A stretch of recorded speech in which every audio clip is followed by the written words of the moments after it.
The following program is rated PG and may contain coarse language and/or mature subject matter. Viewer discretion is advised. In the wild and sometimes frozen heart of British Columbia, where waterfalls roar louder than a chainsaw at full throttle, three Canadian mountain men are about to embark on an expedition of questionable logic and even more questionable hygiene.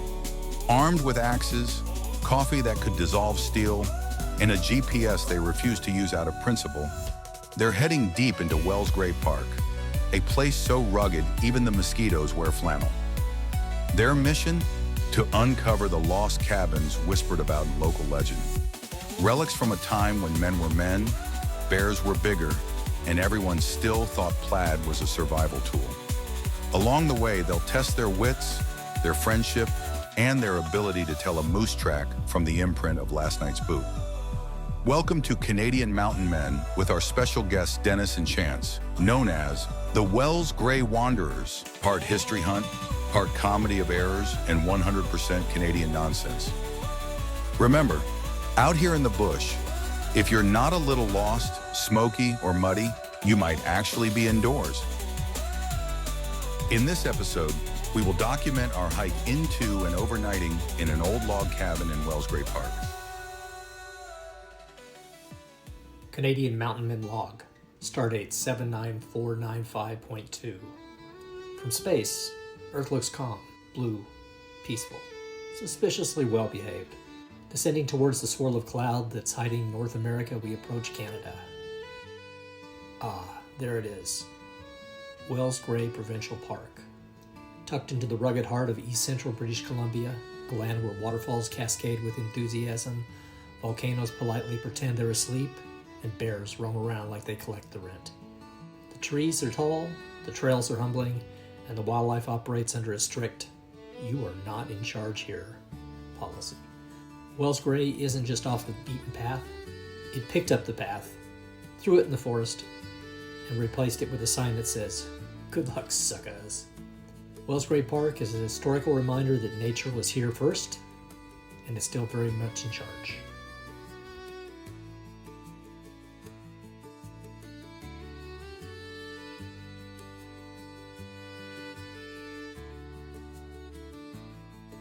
Hopefully it doesn't snow 2 feet while we're in here. Well, according to that weather forecast, it looks dry. Yeah. Fucking Carl would love to have to come and fucking dig this out with his skid steer. There's still a cabin in there that's oh yeah, that's enough. Or it's fine, it's just all the blood on it. Yeah. Let's go and cut that out. And the body. Always thinking of you.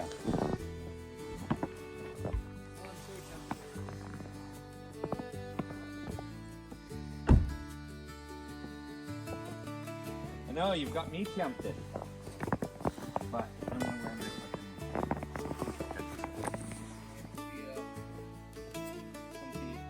Yeah, I tell you, a good pair of boots is crucial when you're out there in the wild. It can be a matter of life and death.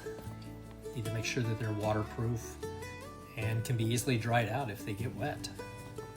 So we're getting ready to go out right now. We'll see how the day goes. Got some fresh snow.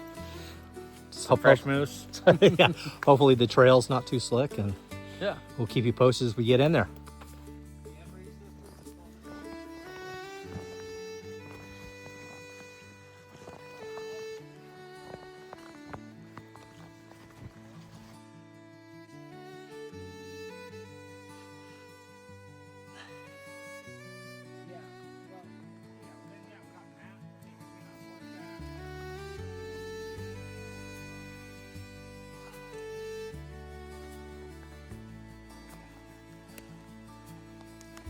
On the same token, it looks pretty shallow right there.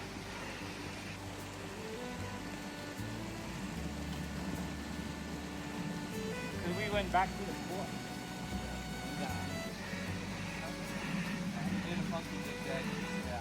Yeah, a little bit of a slog in, but making it packed makes a big difference with the weight and stuff. But we've got to do a little creek crossing here, and then we'll be about halfway in. So Should be okay. We'll find out if they're waterproof. I probably will.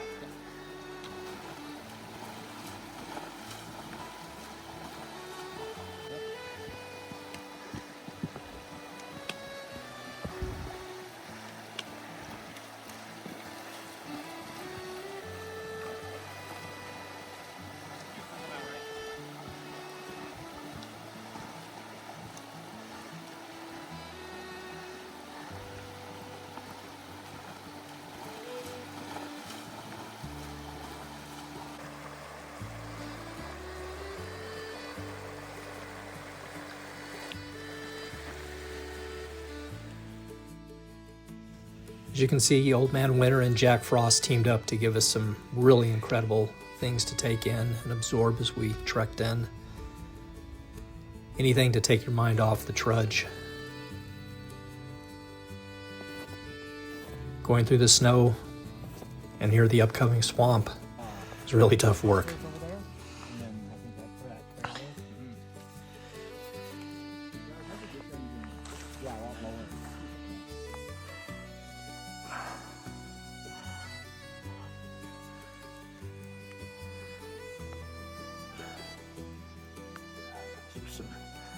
Way up bear claws.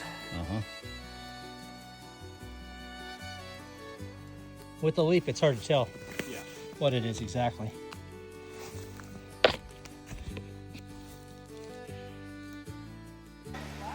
What?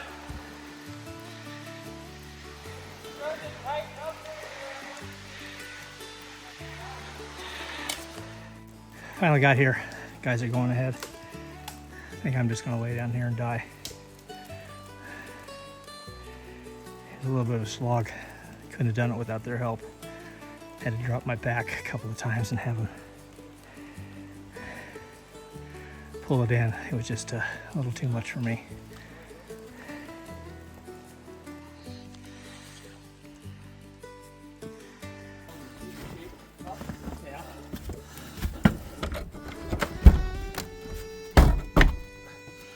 Oh, we baler twined the bottom of the door, I forgot. Clear on this side. This probably needs to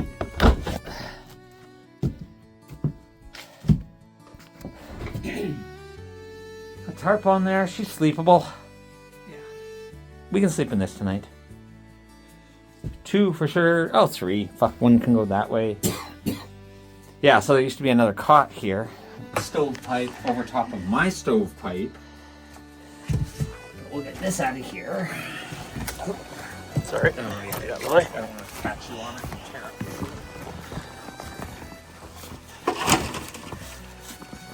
Fuck, I love this place.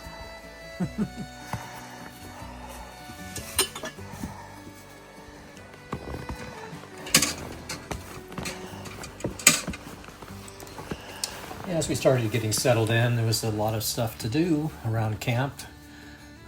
Get a fire going, and this actually wood stove, Dennis actually slogged it in his pack.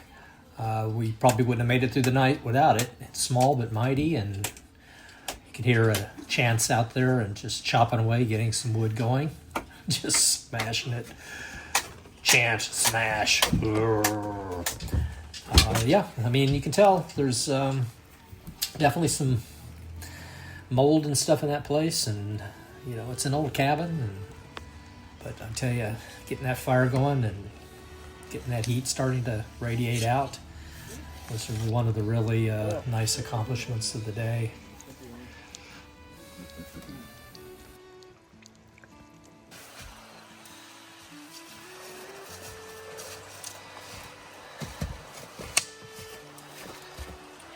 Stovepipe's not. Here comes a logger chance, getting our evening firewood in. It's about time he did something around here. How's the firewood situation? Not bad. I just wish we were moving this fast.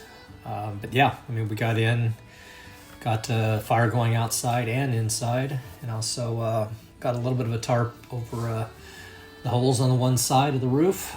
We'll did a little bit more the next day to get it tarped up better, but mainly we just need to get that fire going and need to get our clothing dried out and boots dried out.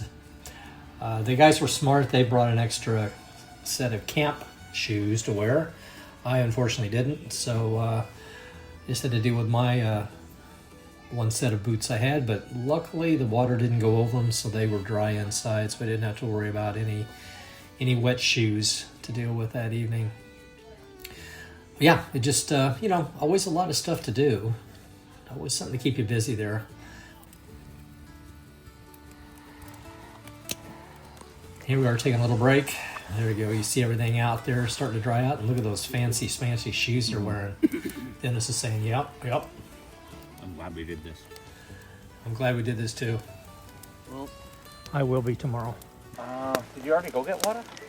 no, I haven't gotten my boots on yet. Oh, okay, what do you mean? Filled? Oh, just this stuff. The 2 liter? The liter? Yeah. The liter cola.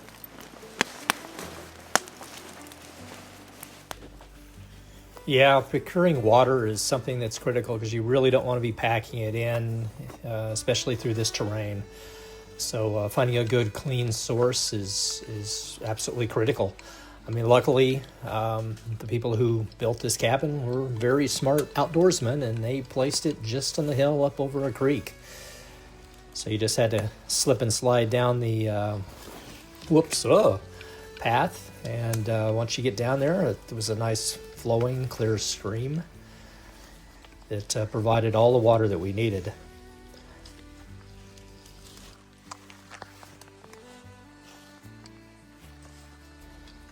You can see it's pretty brushy getting down here. Cabin's up there, going down to the creek and behind it here.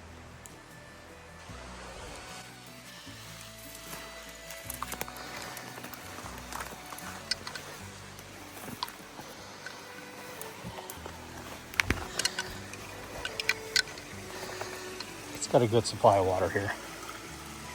Yeah, I'm trying to get down to a place where I can use one of my life straws to just suck some water out of the creek here. See if I can do that. Pop this little tab off here at the end. It's got a little filter in there. And same way you have a little top here that you pop off. And you stick it down in the water and start sucking. See if I can do it without killing myself.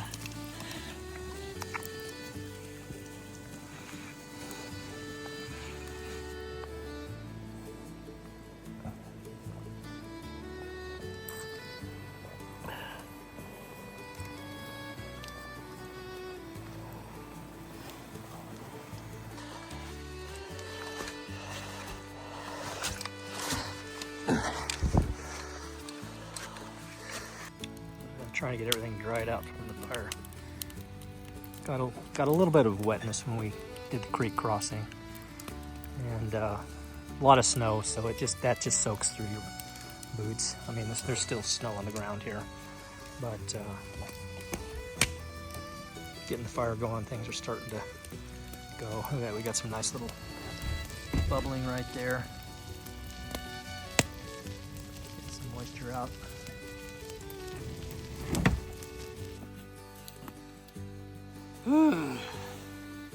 Guess I should get the rest of my junk in. There we go.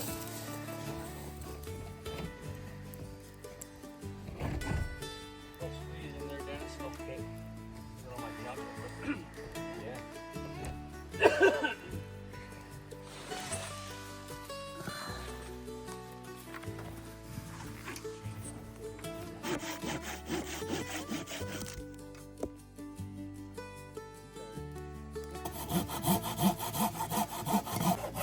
Oh my god. Yeah. Yeah, Yeah, it sounds like you might need to. Holy. It's a dry one. Did you leave that one here last time, or did you pack that in I the don't middle? know. Yeah, look at That's that. new. Yeah. Oh. I don't know where it came from.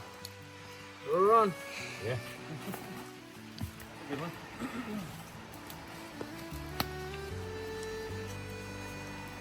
go crazy.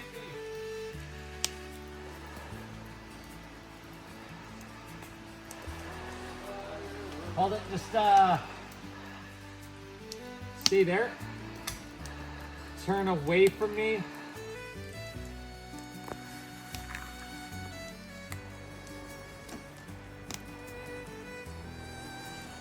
Okay. Then the Blair Witch is the Harkai. Yeah. It's actually kind of a cool silhouette. Nice. I didn't do it in landscape, sorry.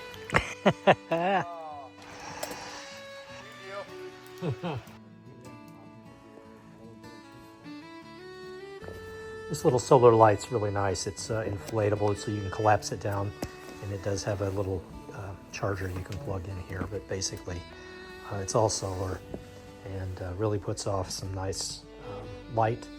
It worked really well in the cabin and has a couple different modes. But yeah, it's definitely worth it, and I highly recommend this product.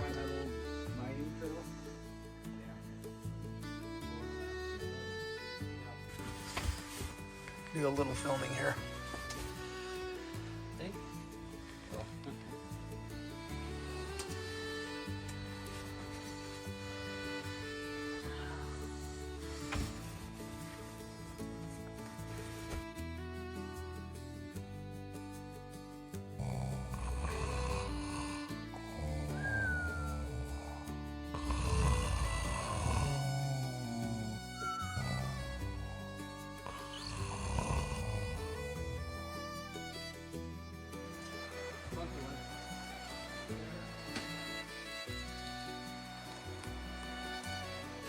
So, you said you've talked to the old timers some of the ones who had been to this cabin originally, or? Yeah, Chance talks to Herb Green quite a bit. He was here, what's the date on there? 58 on the wall in there? No, that was That was Fred Ludke. Fred Ludke, but yeah, Herb was here when they were building it in the early 50s. And there is a movie shot, whether it's 12 or 8 millimeter, of this cabin actually being built. Okay. And the son of Ralph Ritzie, who was a biologist and did the surveys, he has the footage of the cabin being built. Okay. So we're hoping to get a digital copy of that. Yeah, that'd be nice to add into this situation here. Cut it in there or whatever. So as far as I know, Herb, like Herb's 92, and still very sharp with his memory. Yeah, he's been a wealth of information Right. for just what we are doing, cabin hunting and whatnot. Throughout the 80s, the BC Parks burnt a lot of the cabins that were out in the park, just liability, I'm presuming. But there's still a few out there, and that's what we look for. Yeah. Well, this is off the beaten track, so it's not like you drive up to it and walk in. Granted, I was slowing things down, but it took us, 5 hours to get in? Yeah, roughly. Hiking in, and of course, the heavy pack didn't help me, and luckily I had an assist. Yeah, Team, group effort. Group effort, yeah. Yeah, ideally one day it would be nice to have some backcountry trails through this country, even just to preserve the little bit of, park biology history, along with other locations that are very seldom seen. Yeah. Wells Gray Park is massive, and we only access maybe 10% of it via the road. Right. The rest is all boat and foot access. So when the cabin builders came in, they would have came either horseback, or would it have been by foot? Horseback. Yeah, we did come across one of the old horseback trails. Yeah, we caught part of it. Yeah. And that comes in from the bee farm, which you know a little bit better of the history of the bee farm. Yeah, well, one of the Ludkes lived. If you need to move, go ahead. Yeah. One of the Ludkes lived at the end of Corral Road, and they had a bridge over Hemp Creek, and that's how they would access up this way. They would come from the Ludke property. Now, all the lumber, though, for the logs would have been sourced, of course, locally. Yeah, I presume it was cut here on site. Yeah. Because we don't see a whole lot of those. Would be what, cedar? Yeah. 1926, there was a very large fire, and a number of these have fire scarring on them. Yeah. So, I noticed that up over the door. Yeah. I wasn't sure if that was from... right here as well. Yeah. it'll be fire scarring from 26. So there would have been a lot of standing dead at that point. Okay. So yeah, they probably used a lot of that. There's So- no way they're packing those logs in. No. I mean, See number of stumps around here as we walk through the bush. yeah. Well, I mean, I think the biggest challenge is just going to be, if you get a roof on these old log cabins, they'll last a long time. Unfortunately, this is sitting right down on the ground. I mean, there again, ideally, it'd be great to jack it up so that bottom log doesn't rot out on you. Yeah, that But- probably won't ever happen. Yeah. But as you say, if we get a roof on it, we can make it last a little longer. Yeah. I mean, you'd probably take your roof and I'd run it 2 feet out either side if you're going to do it. That gives enough. I mean, I know with my cabin, that's what I did. That gives enough drip out and keeps it dry underneath. That one log here along the side, that's something you'd probably want to pull out so it doesn't rot across. Just got to, make sure we get some BC Parks permissions. Of course. That's the bigger factor. And I mean, even if it's never, it'll probably never be habitable again, but, at least if it's here just for some history. Yeah. Yeah. Oh, well, like I said, we 3 of us crammed in there last night and spent the night, and, we weren't popsicles in the morning too much. Didn't get eaten by a mouse. Yeah, didn't get eaten by one of those grizzly mouse. The grizzly mice in this area are pretty big, Rumor has it. Yeah, they're bigger than beavers, I think I heard, something like that. Those freaking grizzly mice. Was that story here where they had the grizzly paw come through the window? No, that was Stillwater. Oh, that was the Stillwater cabin. Yeah, I mean, there are grizzlies up in this area. I mean, as we go along, we're usually making enough noise to hopefully we don't have an issue there. Yeah, it's usually my panting. Or swearing. Yeah. One of the two. But so I think the plan is you're going to try to throw a little bit of you tarped it a couple years ago, but the tarp blew off. So going to try something a little bit more substantial this just time. Try and preserve it for another year or two. And hopefully get permission maybe to get do stuff with something. him. Yeah. With parks going, it's hard to say, Yeah. Maybe it'll just deteriorate and be gone, but whatever. Yeah. Well, that's always sad. I mean, when you lose a piece of history, I mean, it's good to keep it. I mean, the hope is that people respect stuff like that. I mean, these days it's always a little iffy whether, people just for some reason feel like they need to trash something. Yeah. That's a lot of interesting things I find in the park. I never post a location because of just that. I mean, like you mentioned, this is off the beaten path, but Yeah, typically somebody that's going to come in here has the wherewithal to respect what's here Yes. because it's an effort. Like, Oh yeah. Trust me. I know.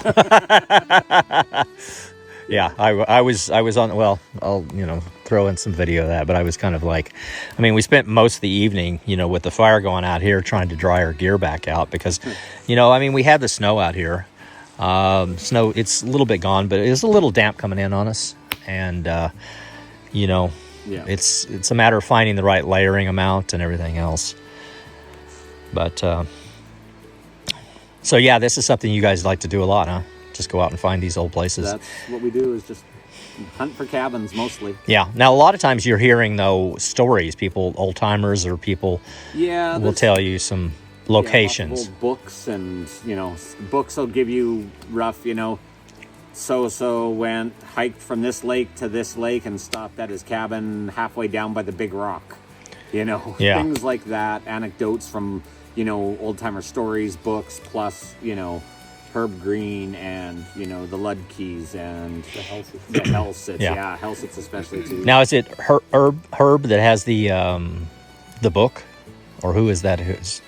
The Wells Gray book. You said it was a... Oh, Roland Neve has the Wells Gray book. That's Exploring Wells Gray. That's current conditions of all the trails in the park, all the front country trails, if you will. Yeah.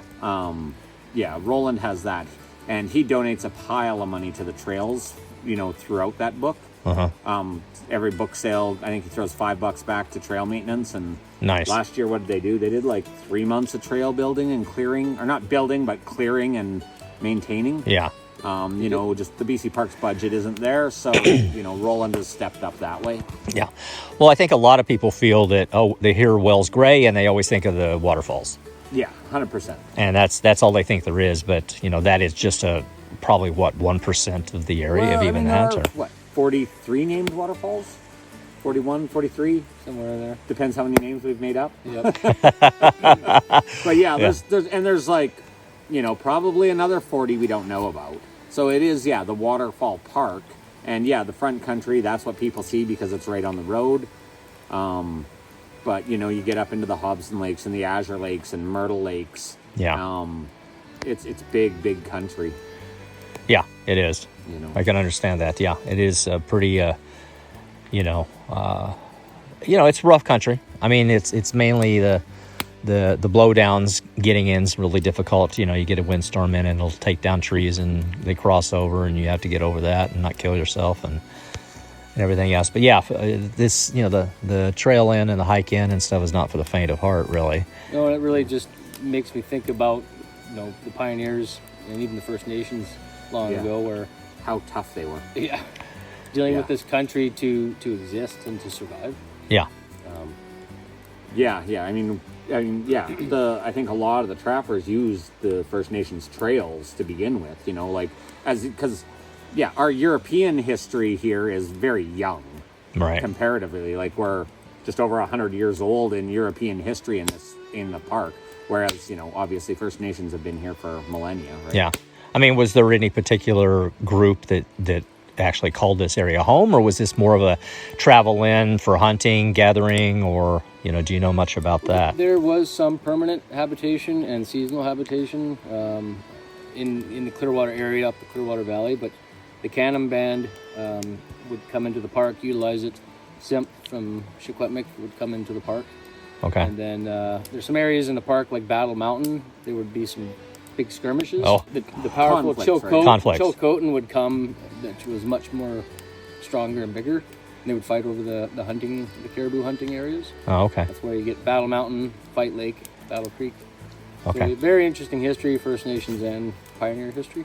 Yeah. Yeah. And just want to try and uncover these things, you know, see it. We can read about it, but just to actually find it while you can. Things, Yeah, I mean, it's truly, like I said, this is, you know, it's a rugged country, but it's also beautiful and has its moments. And you get those precious little spots, you know, that view along the lake is really beautiful when you kind of look at it and stuff. And, you know, the swamp we were walking through yesterday, a little more swampy than what we wanted, but, you know, even that has its thing. Swamps, I know. And I don't know if, you know, people's idea of a relaxing weekend, here we are trekking into, you know, being a moldy old cabin. Yeah. Sleeping on a log floor. Yeah, we brought tents in just because, you know, it had been a couple of years since the guys had been here, and we just weren't sure, you know, what condition it was going to be in, and you know, staying sleepable or not. yeah. And the thing is, did you guys sleep in it last time? No.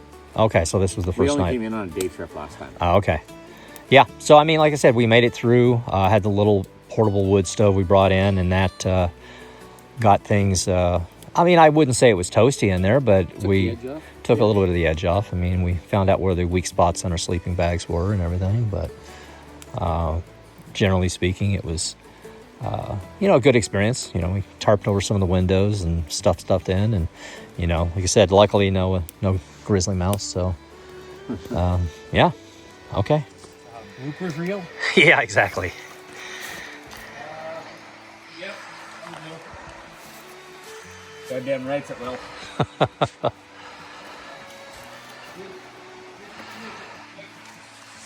So I'll hold it tight if you want to try and flip it over a little more.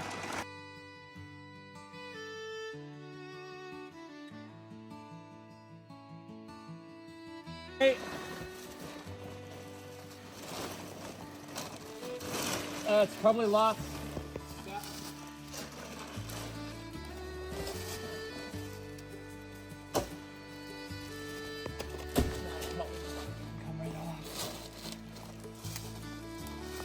And then, let me grab that hammer. We got one spike right here. The cabin had endured biologists, trappers, storms, and decades of neglect, so it could handle 3 damp optimists.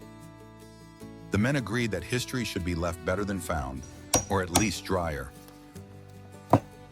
When it was time to leave, they gave the cabin one last respectful glance. One man whispered, "Thank you," just in case cabins have feelings. The forest said nothing, but clearly noticed. They walked away lighter in spirit and heavier in packs. The old log cabin stood proud, slightly crooked and entirely unimpressed. It had seen mountain men before and would see more.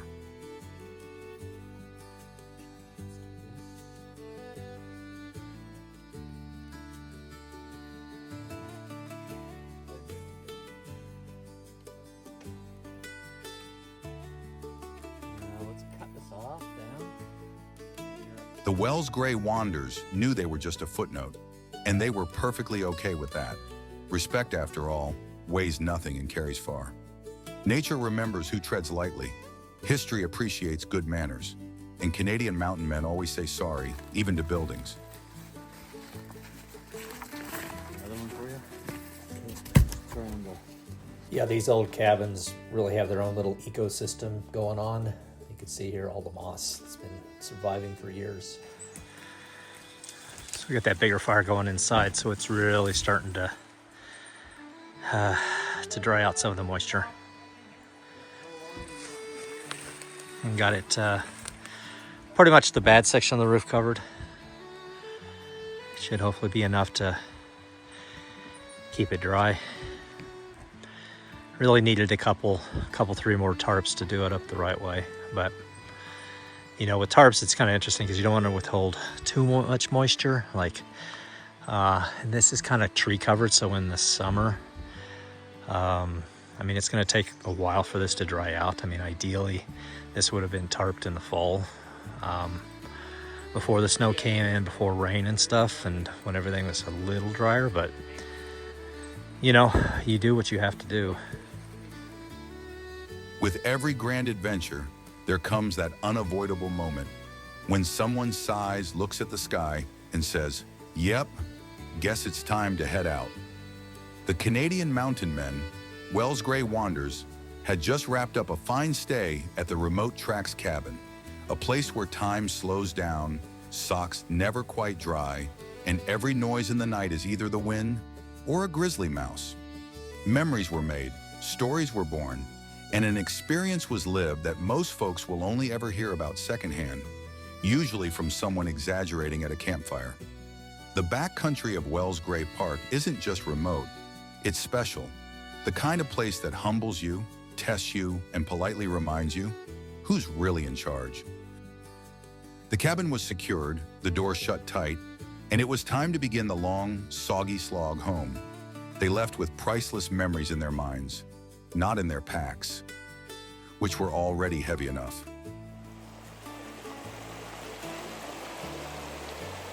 So a combination of moose and what appears to be a wolf. Yeah, I would suspect it's wolf. Hey, how are you? This is chaga. It's found on birch, and I've been told that it's best to harvest when it's below -5 Celsius. It's very beneficial fungus. Folks can, what do you call it, break it up and make it into a tea. Yeah, it's good stuff.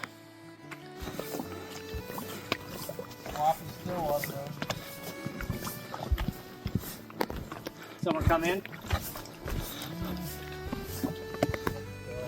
So, how was your hike today? Experience. Yeah, I went over towards Bowers Lake, and I popped into the bush, and he said up there, somewhere in there, was Rio's first cabin, but his uncle had moved it and took it to Bowers Lake. Oh yeah. And I went up. When you're doing snow camping, you really have to be extra vigilant. Make sure that you have everything that you need. Layers is a key thing. The one thing I've talked about, the flannel, it does get soaked, so it's not the best layering to have. So, you know, you want a good base layer that wicks out.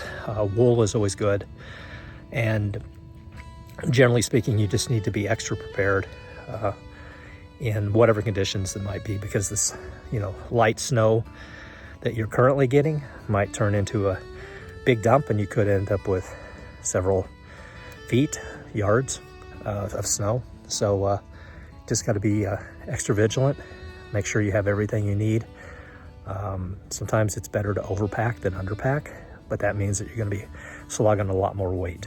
So there's pros and cons with everything, but it's better to have it than have not. And the thing you really have to also watch out for is hyperthermia. So when you're hiking in, if you start getting too sweaty and wet, you have to really take the time to get dry out. Hopefully you should have an extra set of dry clothes you can get into, and everything else can then be kind of dried over the campfire. When we arrived in, we spent a lot of time trying to dry our stuff out from the campfire. The biggest thing were the boots. Those really took a beating on the way in, and especially when you add in some of the terrain that we had to go through. We were going through swamps, which was kind of tough in itself because it hadn't frozen yet, so we were sinking down a little bit into the muck. One of the other difficult areas that we were going through was along the river with all the willows. Basically, I just kind of had to keep my hands up over my face as we pushed through that stuff. Luckily, Chance and Dennis were kind of breaking the trail, and I just kind of followed, looking down at where their footprints had gone through the snow to get in there. But yeah, it's can be challenging, but it's also can be very rewarding, and this was a very rewarding trip. Coming into an old Roniker Ida de Kelver trap cabin, hidden back in the bush. See what's left of it.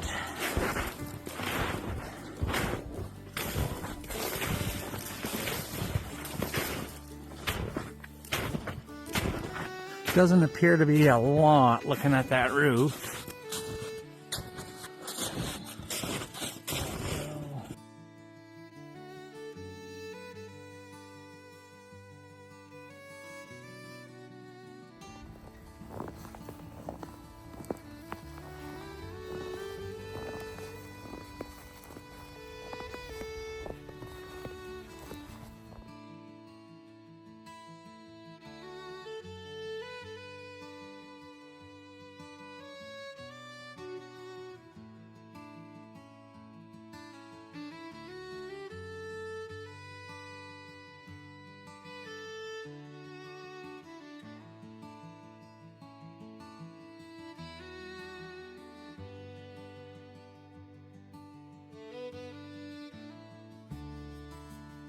The animal had been raised from a calf by a farmer there, and Ritzy felt it would help with his scientific studies. Unfortunately, the farmer, Charlie Simpson, hadn't been informed in time and had released the moose into the wild. The three split up into teams of one to look for the animal. Green, who said he was afraid of moose, was the first to spot Jerry. "I saw a moose rubbing its nose on a telephone pole. I got close and could see a tag in its ear. I said to myself, there he is. That's Jerry the moose," he said. He turned and started walking away, but the moose began following him. He walked a little faster and the moose kept up. Soon he was running, with the moose trotting along behind. "I jumped a fence and leapt into a tree, but it bent down to the ground," Green said. He grabbed a big stick and swatted the animal with it. Jerry looked surprised and then walked away sulkily, like a rejected child. The park ranger ran and told the farmer, who got a mangle, a kind of large turnip, to lure the moose. They got the moose into the barn and then loaded it into a box on the back of their truck. "And that's how Jerry the moose came to Wells Gray Park," Green said.